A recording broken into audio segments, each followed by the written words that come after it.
Hello. Try again. Hello. No. It's more like, hi. Hello, everybody. Welcome back to the Frame Rate Podcast. This is me, Rate. And I've been framed. For what? Vehicular manslaughter. I swear. I didn't do it. I swear. I don't know, man. There was no one on the bicycle. 50 points. Brownies. Anyways, welcome back to the Frame Rate Podcast. We hope that you are having a wonderful day. I was having a wonderful day until Clemson lost. Yeah. For anyone who doesn't know what that means, that's March Madness started today. And it's been a riot so far. But yeah, brackets busted. Which is pretty typical. Yeah. I'm actually surprised it lasted longer than it did. Like, usually halfway through the day, you see something on ESPN that's like 0.2% of all brackets remain. It's Like, probably about that now. Yeah, probably. I mean, if Mizzou loses. Anyways. If it's good. Anyways, welcome back. Today we're going to be talking about something that we find obviously we're very passionate about this. I don't know why I started like that, but we're going to be talking about what makes a movie good. Because Per our opinions. Yeah. Obviously, like they have the Academy to decide that for everybody. Yeah, but that doesn't mean anything. No, it doesn't. But, But no, we talk about this a lot, and we will talk about this a lot when we talk about upcoming movies and like stuff that we've watched, like why we liked it, why we didn't. So you'll probably hear a lot of this stuff a lot. But we thought that we would just you take this episode to kind of lay it out, kind of like set the groundwork for like what our judgment is kind of being based off of in the future when we do those movie reviews. Like why we're rating them the way that we're rating them and what we would like to see differently. So anyways, I'm getting ahead of myself, but this is really just supposed to be a guide for the future. Yeah. So we have just a pretty short list of things that we both figured out were things that, I guess they're more of things that if they're bad, then the movie's not good to us. Yeah. There may be like pretty redeeming qualities, but like if these specific things are bad, it kind of takes us out and our experience is pretty close to ruined. Yeah. And obviously that doesn't mean that the entire movie's terrible either. No, refer to our last episode. Yeah. But no, again, it's just kind of things that we have noticed along the way in our lives as we've watched countless movies that have been like, you know what? This is something I wish I would have seen. I wish that it would have had this, or I wish that they really wouldn't have, had F-35 jets who weren't real. Back to the aviation, this guy. This brings me back to a topic about aviation. Anyways. You want to start us off? Yeah. So my biggest thing that I would say is like, well, I'm just trying to figure out a way to say it. Jeez. My biggest gripe. Yeah. Biggest complaint. If a movie does not have good pacing, then I hate it. There's no redeeming qualities. And Trevor can really vouch for me when we watched Captain America. Like that was the one thing that I kept talking about afterwards. Was how fast certain parts of the story, and I'm not just talking like an overall story. I'm meaning like if you're going to introduce like little tiny storylines or like big storylines or anything that requires some form of storytelling, if it's done too fast, I hate it. And I think that it ruins the movie. Even if it's like 30 seconds worth of the movie. Mm-hmm. Like Do you have like an example Um, other side from what we talked about last time? well, I mean, I can go into a lot of stuff. I would probably say my biggest complaint for pacing, um, I have probably like two movies. Probably anything from the new Star Wars trilogy, because they introduce a lot of ideas, um, but then they conclude those concepts really quick. Yeah. Like Captain Phasma.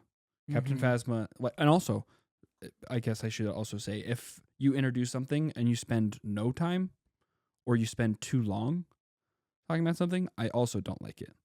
Right. And I know that really sounds like I hate it. You have like a regardless. you have like a Goldilocks scale of pacing. Yeah, But like it can be achieved a lot easier than I guess we're making it sound like it. Yeah. absolutely right. But I would probably say like Captain Phasma, right, where she's such an influential character, but she gets no time, right? Mhm. Or like Ray being force sensitive, way too quick, right? Yeah. And I even think like I love Star Wars. Disclaimer: it's my favorite thing. I own 3 Star Wars helmets. One of them I've made myself. I own a hilt. I built my own droid. Like I love Star Wars. So this is something that I put a lot of thought and like attention to because I don't want to sound like an idiot when I critique it, because the Star Wars community is probably the most volatile community on planet Earth. No one hates Star Wars like Star Wars fans. Exactly. So, but like this is coming from someone where I even think that Luke's pacing is a little quick, right? But it's not entirely quick. Like it's quicker than Anakin's, obviously, um, but it's not as quick as like Luke struggles with the Force the entirety, and it's not until like when you see him in Episode 3 where you're like, wow, he actually knows what he's doing with all of this stuff, right? But Ray doesn't. Ray knows how to use everything and do everything like with by the end of the first movie. And I don't even think we see Luke like use the lightsaber in A New Hope, other than the scene where When he turns it on, when he turns it on. points it at his face. Yeah. Right. So Yeah, I that's think you're right. Actually, I don't think I've ever thought about that. so that's like that's probably my biggest example. And then like an example of it done right would be like Top Gun, Top Gun Maverick, right? Where obviously it builds a lot off the first movie, to understand who Rooster is as a character, but in order, like, they don't spend the entire movie talking about Rooster's backstory and why he hates Maverick, right? But they also don't. They're not like, well, Maverick kept him out of the academy, Yeah. right? Like they spend time developing, like, obviously the main storyline of Top Gun Maverick is that they're trying to destroy the enemy base, right? And like their fuel depots and yada yada yada. But the subplot is also like Rooster learning to gone too soon. But no, you know what I'm saying, right? Like, Yeah, it's like it's the driving like force behind Rooster's character development is his like not as like quote unquote hatred for Yeah. Maverick is like, but we just don't really know why. And we just assume it's like, oh, well, Maverick's kind of responsible for his dad being dead. But like we can see at the beginning of the movie that like he's got pictures with him and yeah. he like, was Well, there when he was growing up. and they Yeah. do, I feel like they do that timing really well, where they're not like, they let you assume that it's just because Maverick's the reason why Goose is dead, or they don't explain it at all, right? Like they let you think that for a little bit, and then it comes to find out it's actually because Maverick feels so responsible that he keeps pulling Rooster's file so that he doesn't make it past Top Gun or to Top Gun. Anyways, I'm not going to explain the movie, but yeah, you know what I'm saying. Yeah, it is a good. And I hope the listeners also understand that. Like, it just it That's has our to purpose, huh? it has to be done right. Yeah. And if it is done right, like I fall in love with the movie. I love it. And I also believe in not like if there's something that's really confusing, there is a little bit of element of just let it be confusing, right? Like in Dune, who the Bene Gesserit are. You don't really know what the Bene Gesserit are or what they do or who they are. and they don't really take time to explain it because that's not the main focal point. So they don't like stretch it out too much. They touch Yeah. on it just enough where you're like, okay, they're important. Not an important part of this story directly, but important enough to know like the little bits and pieces, and then they move on. Yeah, I get completely what you're saying. There's a good explanation.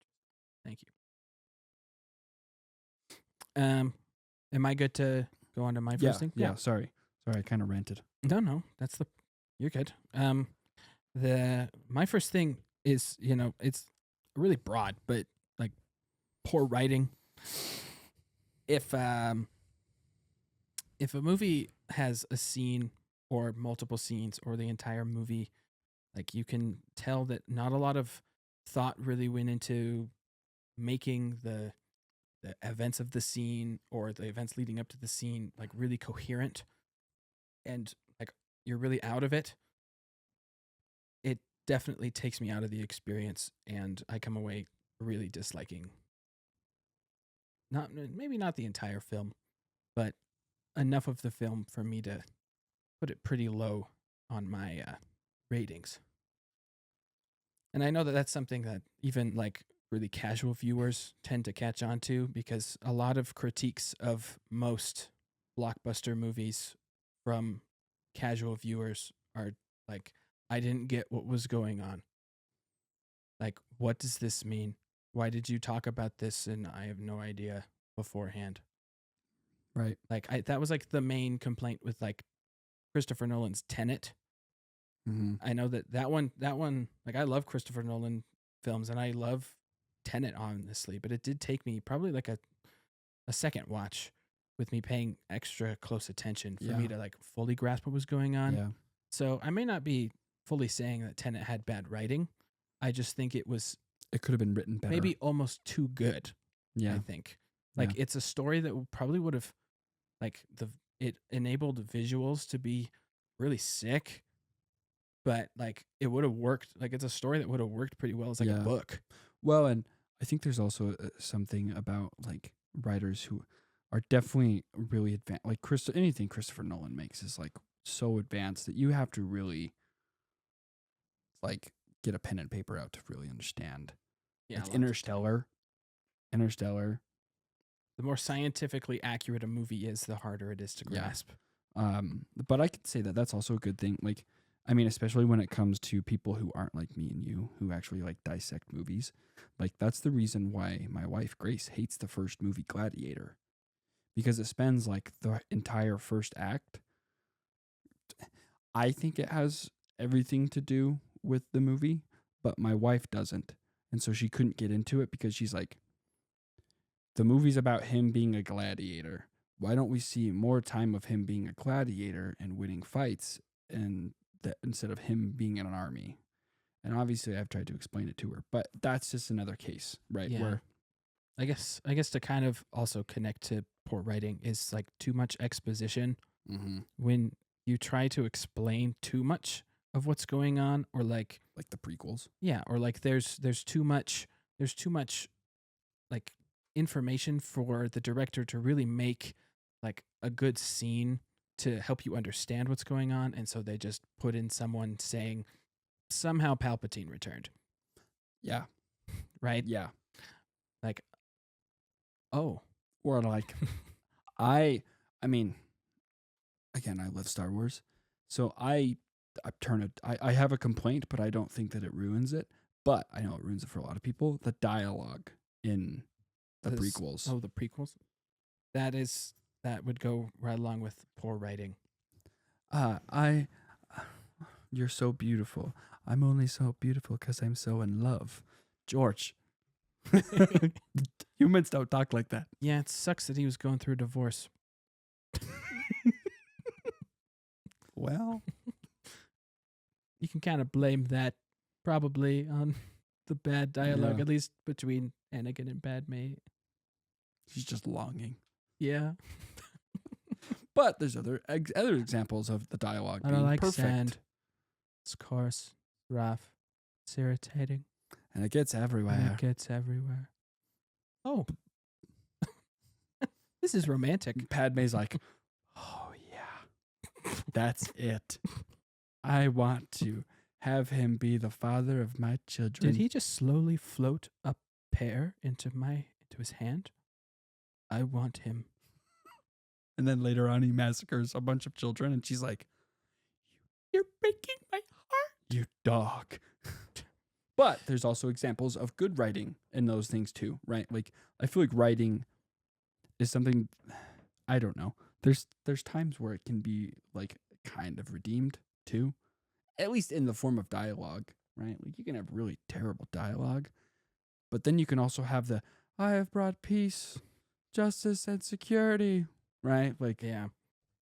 Where it's like it your becomes new empire, really emotional. right? Like, You actually start to feel for the characters Yeah. you've been a little out of the whole Right. time. well, and Starts to make sense. clearly, like, George did something good when he, like, everybody, there's that meme that goes around where it's like me watching episode 3 for the 1000th time, hoping this time Anakin doesn't turn. Yeah. Sorry, not to hijack against us again on Star Wars, but like, the writing can be, I feel, obviously I'm not like you, but I feel like writing is one of those things where it can be salvaged by other good moments. If it's too bad of writing, then like there's no saving it, right? Mhm. But if you just have like a scene where you're like, that wasn't it, right? Like the Batman, like the Dark Knights. There's some scenes in there where you're like, really? But then other scenes you're like, okay, yeah, actually these movies are really good, Yeah. right? Like, really, again, it's the dialogue in the Dark Knight. But That's something to be discussed on a different time anyway. your Your turn again. Yeah, I can eliminate one of mine because one of No, mine. you can talk about it. I'll probably just say lines. That's a good segue because we're already kind of talking about it. Like, there's times where things are so cheesy that you're like, do you know that scene? Have you ever seen Billy Madison? Mm-hmm. You know that scene when he does like, is it like, I don't know, he does that school competition at the very end, and he like says this big giant monologue, and the teacher's like, "That was the stupidest thing I've ever heard. Yeah. Everyone in this room is more dumb for having heard it. I award you no points, and may have God have mercy on your soul." There's times where I hear dialogue or lines, like, "They fly now," where you're like, or "Somehow Palpatine returned," and you're like, Wait, you're telling me that like this is the first time we've ever had stormtroopers with jetpacks? No. in fact, They've been around like the entire time. a really long time. You have literal spaceships and you think people flying is crazy? Yeah. I guess it really would just come down. Well, no, that's a different thing. Oh, no. You go back to what you said. No, but I just like, I don't like when there's weird lines, right? Like, I don't know. I just am not a big fan of them. Like, in certain movies, I can overlook them because I love the movie, like Star Wars, right? I love George Lucas. He's got a mind that is worth Billions. billions. Literally. Yeah. Like, his creative vision is great, but his ability to script out dialogue, like, if you really look at it, like, throughout the entire Star Wars universe, it's all terrible. It's awful. Yeah. But then you have other movies like Interstellar, right? Where, like, if there's weight behind the line, like delivery, right? Like, You feel it. yeah. And like you said, you feel that emotion that the characters are supposed to be feeling, right? It brings you into the Yeah, story. it helps connect you, especially like when you like, I mean, I get goosebumps every time I think about it, but I get goosebumps every time I hear the line. but like, "Don't let me leave, Murph," right? Like, that Mhm. whole scene, awesome. Don't Like, go, you idiot. Don't That gives go. me chills because, like, you feel that weight there, right? And it comes after Matthew McConaughey's character, like, figures out basically that he's the one behind almost everything in the movie. Yeah, and that it's his daughter who's supposed to save humanity, not him. Mm-hmm. It's pretty dope. And it's a really big plot twist, which is why it also helps like cement it so much, Mm-hmm. right? Those are examples of good line delivery. Or like Dune Part 2, when him and Fade Rotha are about to, that's his name, right? Throughout it's like, Is that Austin Butler's character? yeah. Yeah, when they fight at the end, like, May thy knife chip and shatter. Is Yeah. that what you're talking about? yeah, Yeah. like there's very few lines there, but there's enough, right? Like when Paul Atreides is yelling at the Emperor, there's no music, no score, like it's literally just Paul Atreides screaming, and you can hear like his voice crack, and Yeah. right, That kind of, good, and not only like pops on the recording, but like that whole like monologue, or when he yells at the Bene Gesserit, like that whole thing is like an example of great line delivery. yeah. And also, like, I don't know if you were done talking about your line stuff, but that's a really good segue into my next thing. I was. But my next one, like I keep taking on these really broad topics, but like the editing, if the editing is poor, Mm-hmm.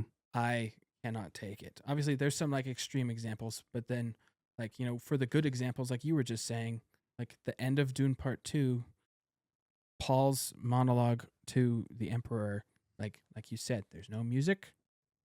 All you hear is what he's saying and the air around them. Mm-hmm.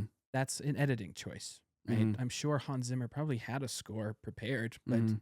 maybe Denis Villeneuve had a request for him. Like at this point, like we have a score break. We have nothing. Silence. Yeah, because that's like silence is part of the music Right. still. Or if I may add, also like movies like A Quiet Place, right? Like if there's any movie that you want to talk about, like the absolute positive effects of editing and editing choices, like A Quiet Place Part 1 and Part 2. I haven't seen the Day 1 movie, but like having a like- movie based entirely around silence, right, makes it so that when the sounds come in, you're like, ooh, right? Yeah. It really pulls you in. And like the way that the editing department is able to, like, I don't know, you know what I'm trying to say? Yeah, Like, yeah. the way they're able to, like, keep sounds from not being too loud, but also, like, keep scenes, like, and the sounds that go with them, like, short and concise enough where you're like, okay, you know? Mm-hmm.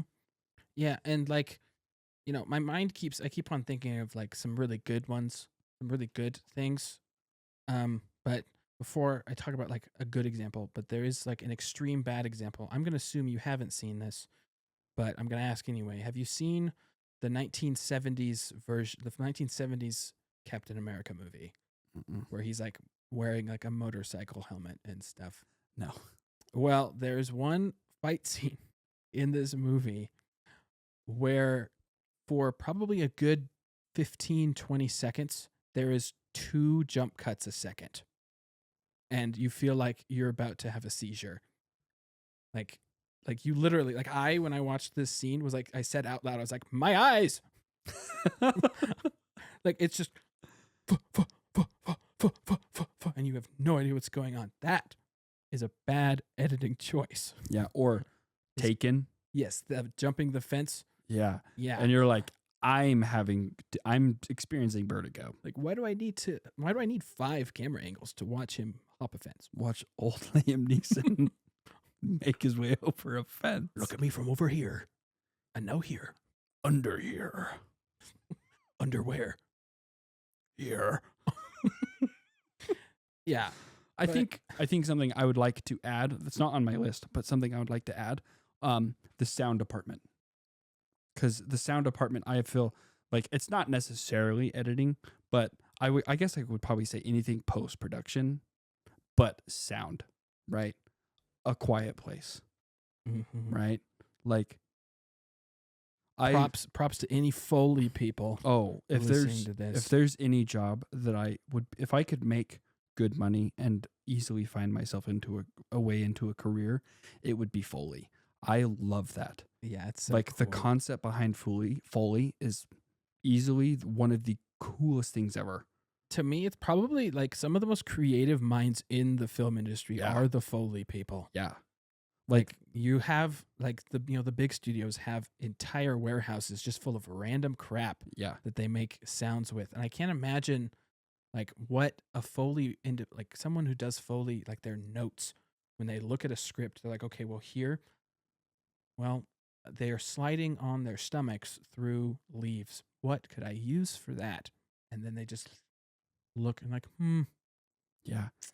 I remember I took an audio, we've talked about this. I took an audio class in college.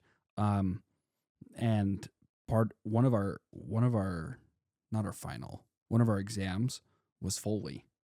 And oh, lucky we you. had a class Foley project, like projects where we were in groups, and then we had like a solo Foley.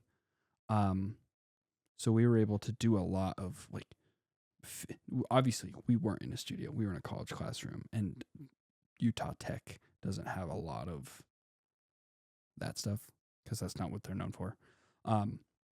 But like to use like ceramic and jingle it around a little bit, right? Or like one kid brought a toy lightsaber, or another person brought like a drill, and like we made like Iron Man's repulsors without using like any technology. We just used like the drill and like a couple of like breaking things.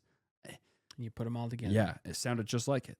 Obviously not perfect, Yeah, but pretty close. but like pretty good. I doubt that much was used to make that particular Yeah. example. But like in other examples, like the Tyrannosaurus, the T-Rex roar from Jurassic Park, how it's just a combination of like a hippo, a tiger, and a lion.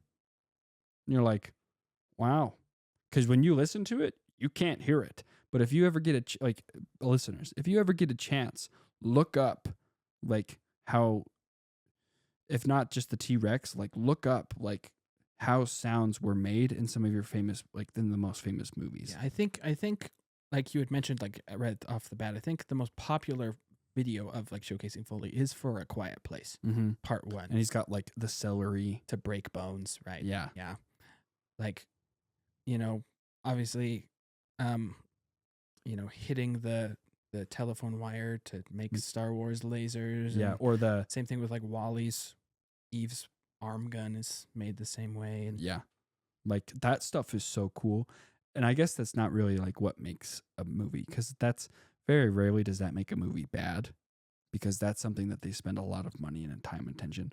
But it most definitely makes a movie good. yeah, Like, which is what I guess we're talking about. yeah, like that makes a movie really good in my mind if it's got great sound. Mm-hmm.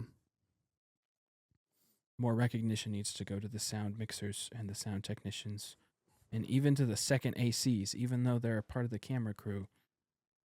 The clappers are important. Yeah. The sound. Yeah. So like, more power to them and hopefully more money. Yeah. I would also say, sorry, one last thing, probably visuals. I wouldn't say that redeems a movie, but if it's got good visuals, then I like it. Like VFX, cinematography. Yeah. Both. All of it. Oh. Like my example for this one is Moonfall.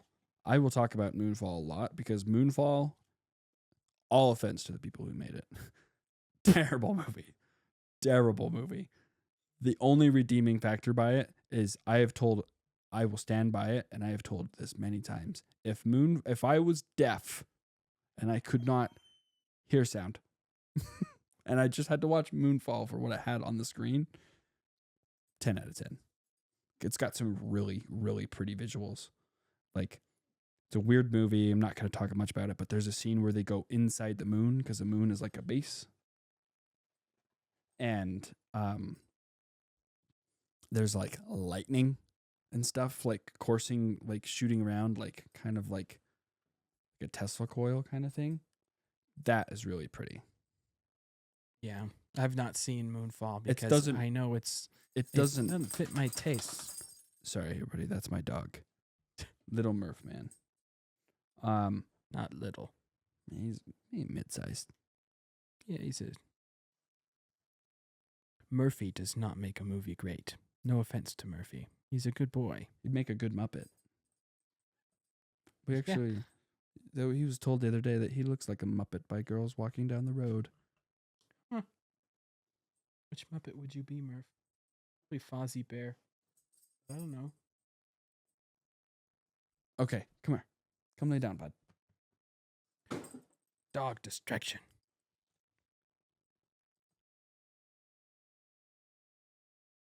Yeah. There we got knocked off track by the dog, but that's Yeah, sorry, everybody. I just trying to keep my dog entertained. it's okay. Speaking of things that take you out of things, let's talk about things that take you out of the movie. Like this is kind of like a really general thing that I wrote down, but an example for me recently, I watched the Devil Wears Prada for the very first time about 2 weeks ago, and good movie. Not usually the kind of movie that would fall under my like radar, but I knew that like it had gotten high praise, it had won Oscars, but at the same time, it had Stanley Tucci in it, and I love Stanley Tucci. Sorry, everybody. My wife is also coming home. But there's one particular. I wouldn't even say it's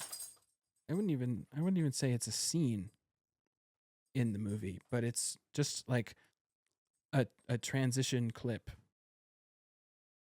But at one point, it's a helicopter shot. It's a helicopter night shot over a street, and there's like two of them in a row to like just sense of direction and where you're going. But like as the helicopter is panning over the top of this street, there's like what appeared to me at first, I thought was like some motorcyclists on the road, but then all of a sudden the lights from what I thought these motorcyclists were somehow passing through the buildings.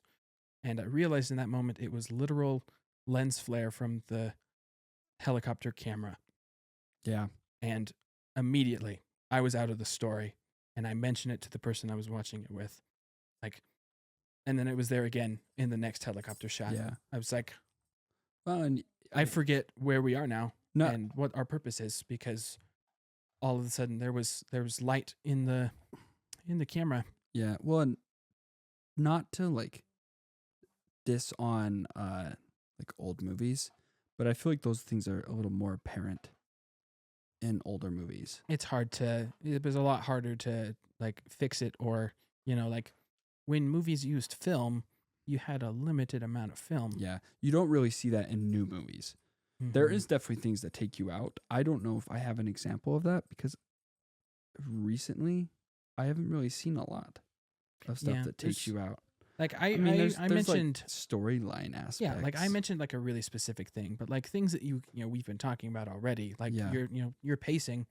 You mentioned that to me while we were watching Yeah. Brave New World. Right. Like Or, like- clearly took you out of it. Right. Or like, I guess, like good other examples I would say are like instead of visuals, also storyline aspects. Like, how did Hawkeye and Captain America travel to the Indian Ocean in 12 minutes? Hawkeye? Not Hawkeye. Sorry, Falcon. Falcon. My bad. Like, yeah, how did he get there? Admonish me. No, but that's something that's something that takes you out. Obviously. But yeah, I don't know. I don't feel like it's very much it's harder to see and Yeah. find. It's those things that you're never looking for. It's really which is just kind like of why I'm talking yeah. about it. Like I'm not saying Devil's Wears Prada was a bad movie. mm, I thought it was a really good movie, mhm. but like just that one part, I'm still thinking about it. I'm talking about it on a podcast now. Yeah. Like Yeah. clearly it was enough to really take me out of it. Yeah. So just occasionally when you're watching a movie, you're like I could totally see like Yeah. a reflection of a green screen behind them. Yeah. Like, why are they like lightly glowing green? Yeah. I'm taken out of this. I mean, scene. there's a lot of moments where I turn to my wife when we watch movies and I'm like, yeah, right. So like if something is like Mission Impossible, Which one? all of them. Oh, I know that Tom Cruise does his own stunts, and so therefore they're believable. But Tom Cruise hanging on to the side of a C-117, flying across Europe, right? Like he did that in real life, obviously, but he had a cable that was strapped to him, right? So it's stuff like that pull me out of the experience where I'm like, yeah. It's just the curse of those of us that just think too much about what's going yeah. on in the movie. I guess a lot of people who are, I don't want to say simple minded, but people who go to the movies just kind of to watch a movie and get a good experience, probably things that they don't notice much. Yeah. And people like me and you who grew up watching movies, and even now, like almost all of our free time is spent watching movies or TV shows or, you know, like we have that analytical mind. So those are things obviously that we notice a lot more. Mhm. Suffering from success, really. Yeah, I'm just rolling in the cache of analytical mindsets.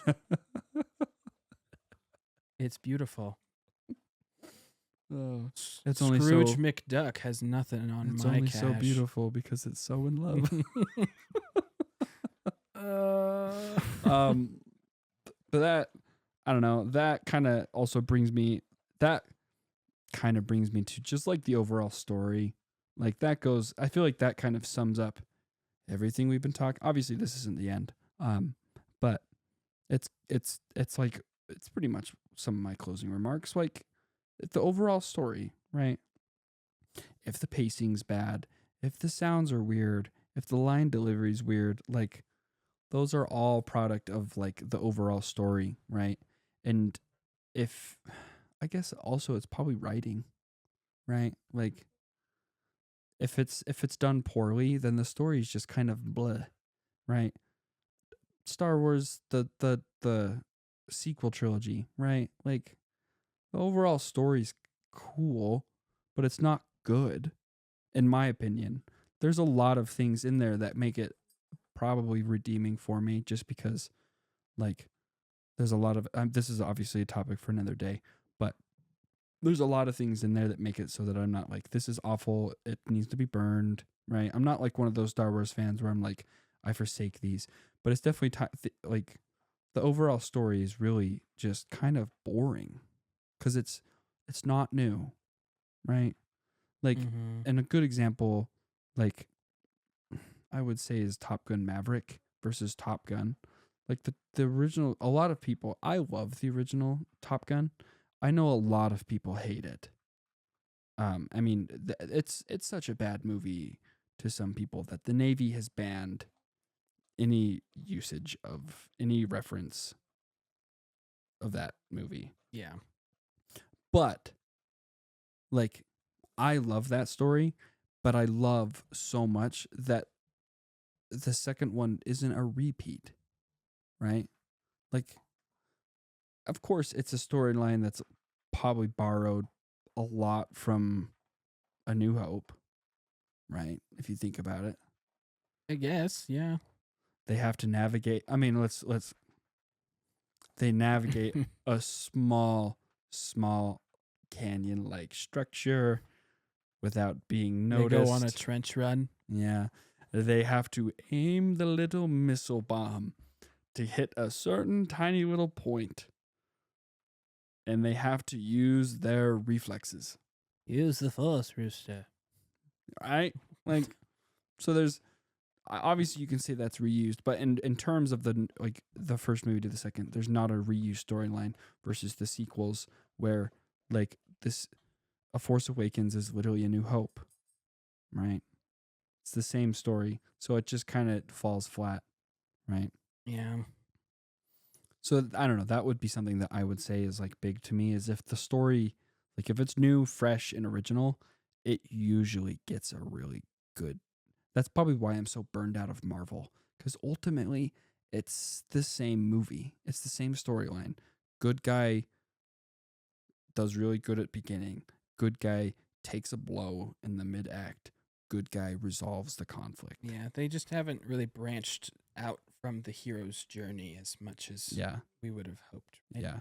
So if it's got a good story, then like I really like it.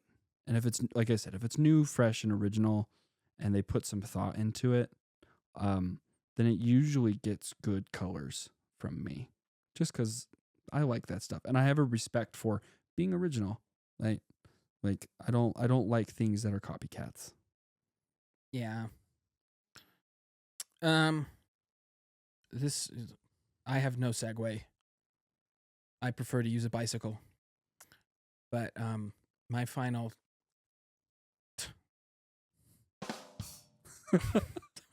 but my my final point I want to make is just the performances. Mm-hmm. Like there are some actors that like are respectable, but I would never call them good.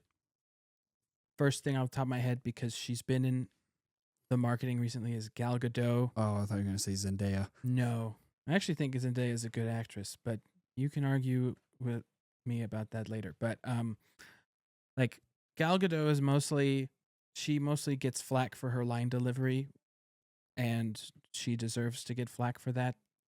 Not great. Obviously, I would assume English isn't her first language, so you can cut her a little for that. But like, But you do have people like Anna de Armas, who yeah, had to learn English for American movies. and she does fantastic. But like, Yeah. like I mentioned Gal Gadot because like Wonder Woman 84, awful Ugh. movie, real bad. Ugh. But like, I think Pedro Pascal did a really good job.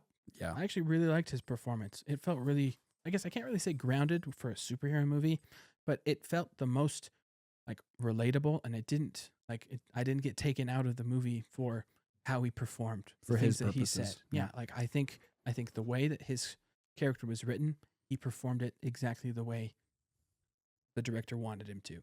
Yeah. Like Gal Gadot's performance, like she's got the face for Wonder Woman, and that's about it. Mhm. Like the way that she said things, the way that things were done outside of just her acting, like it made the movie bad. But like obviously you can have a good performance and the movie still be poor. Like, we've been talking a lot about like the Star Wars prequels. Like, yes, the dialogue was awful, but I think that those movies suffer from the actors delivering those sucky lines good. Mm-hmm. So it sounds weird. Mm-hmm. Like, yes, like a lot of those aren't great.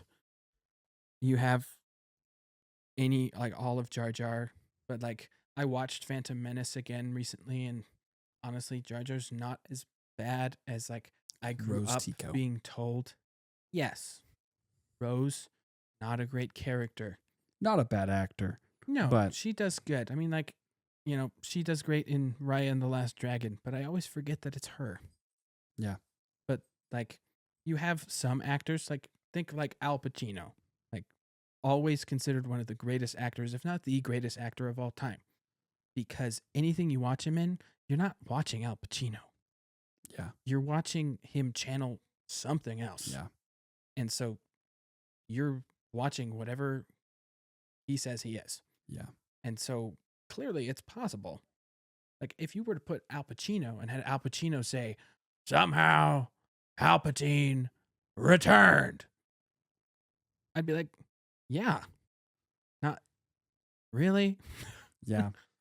It obviously, I guess that sounds like I'm ripping on Oscar Isaac.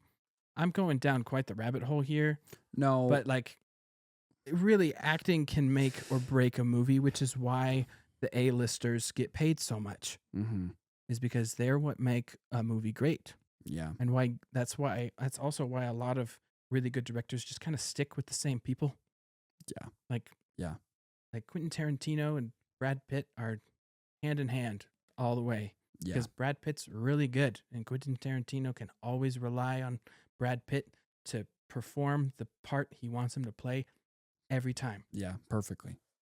And like Well, and I would probably say also too, like, I don't want to spend too much time on this because we do need to close up, but like actor choices, right? Because I think also suffer from that line delivery. Like, I like Tom Holland a lot. He's a good actor. He's really good. I love the game Uncharted. Tom Holland is not Nathan Drake, Yeah. right? And it probably doesn't help that you're used to watching, like, Nathan Drake is kind of the same character as Spider-Man. And not in the fact that they're superheroes, but Yeah, like yeah. in their dialogue, like they're quippy, Mm-hmm. right? They're very, very quippy, right? So, which is why I think that Sony probably went the direction of Tom Holland, is that he's already been doing this. But when I watch Uncharted, I go, wow, Spider Man's hunting for treasure, Mm-hmm. right? And I don't really think, oh, this is Nathan Drake from Uncharted, right? And now, obviously, I have bias there because there was a fan film that came out a bunch of years ago where Nathan Fillion plays Nathan Drake, and I think that he's perfect for it. Obviously, he's old now, so they couldn't do that. But He's old now. he's old now.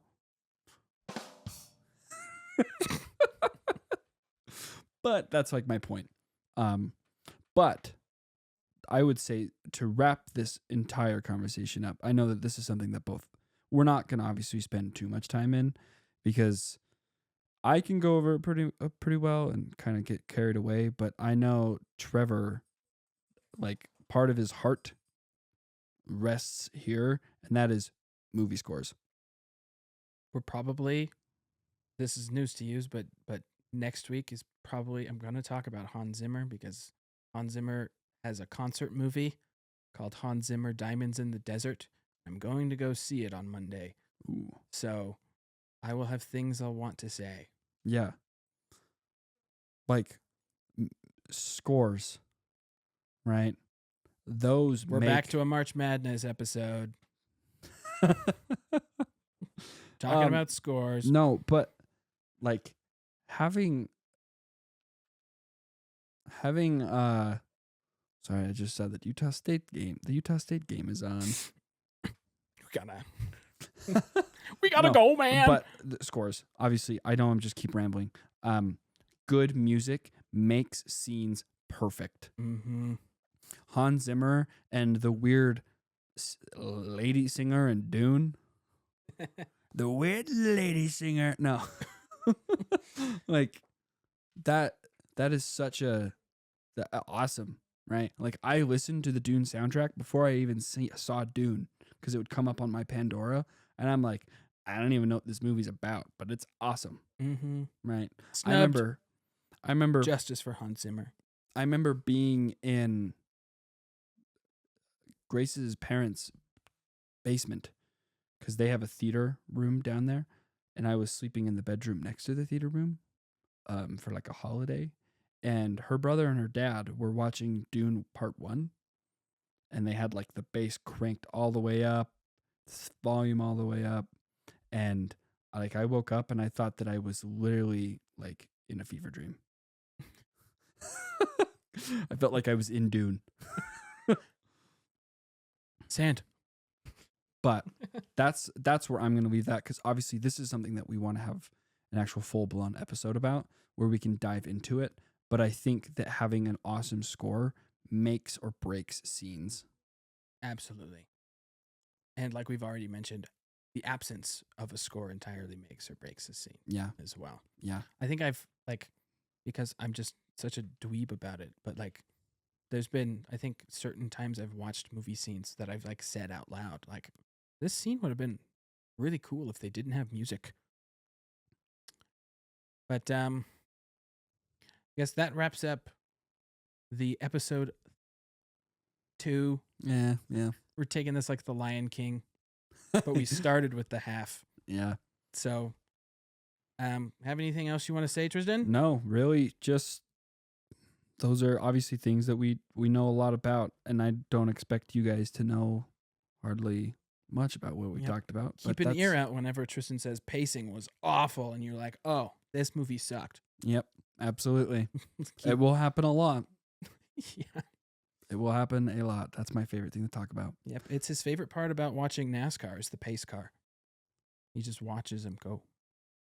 Too slow. Yep. He can't Too take slow. it. He turns it off. But nope. I just, again, thank you guys so much for tuning in. We really appreciate it. We'll catch you next week. I guess next week we'll be talking about Hans Zimmer. Yes. So that is exciting. And everyone wish Tristan congratulations because this is the final episode before he is a father.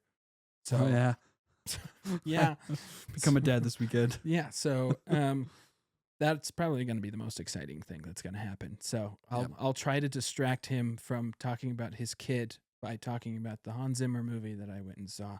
Anyway, I was framed, but I got out on bail. I'm right. I'm great too. Anyway, this was the Frame Rate Podcast. See ya. It was pretty good. I enjoyed that. Yeah.